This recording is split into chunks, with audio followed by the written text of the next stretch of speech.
There's one bit of gear that is a critical link in making your four-wheel drive as good on the road as it is off the road.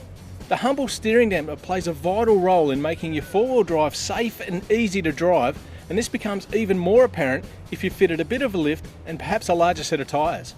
But like any aftermarket gear, not all steering dampeners are created equal, and Tough Dog's iconic return to centre dampener is proof of that. We recently received a question from one of our Facebook fans in relation to the return to centre steering dampener. Mark Backer from the Central Coast writes, "Guys, can someone please explain to me properly exactly how and why a return to centre steering dampener works, and how do you know if you've got it set up correctly?" Great question, mate. Well, today we're going to show you what makes the return to centre dampener so different and so effective. We'll also show you exactly how to set it up and how to test it to make sure that you've got it set up right the first time. Before we can get into the specific details of the return to centre damper, we need to know exactly what a steering damper is and what makes it any different to a normal shock absorber. The truth is simple. Every steering damper is simply a shock absorber, but with one very important difference, and that is the internal valving. A traditional shock absorber will run different rebound and compression stroke valving, which is necessary to control the vehicle's pitching and inertia when cornering or braking, and basically keep the vehicle as level as possible. Obviously, this wouldn't work on a steering damper.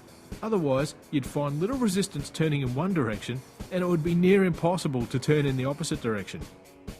A steering damper has 50-50 valving, meaning that its compression and rebound rate is the same, and we can turn left or right with the same effort. Okay, now that we know what a steering dampener is, let's take a closer look at the return to centre dampener and see what makes it so different and how it works. The obvious addition to the return to centre damper is the small coil spring that's fitted to the body of the damper. The coil spring is designed with different rates to suit either manual or power steering, so that the effort required to stretch or compress the spring is minimal. As you may have guessed, the spring helps to do exactly what the name suggests, and that is return the steering dampener and therefore the steering back to centre. As you turn right, the coil is stretched out, and when you let go of the steering wheel, the coil returns to its neutral position and straightens the steering. When you turn left, the coil is compressed, and once again, when the steering wheel is released, it rebounds and returns the steering to the neutral or straight ahead position. Well, the second part of Mark's question is how do you know you've got the thing set up right? Well, it just so happens that Dave's fitting one to his 76 series today, and I reckon he might need a bit of a hand.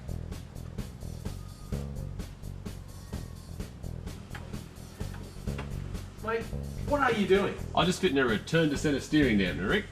Returns my steering wheel to the centre. Mate, that is not how it works. Come on, I'll show you how to do it properly. The first step is to straighten the steering wheel so that the wheels are pointing dead ahead. Then, before you even lift the spanner, grab a measuring tape and take a measurement of the distance between the centre of mounting point to the centre of mounting point and write this down.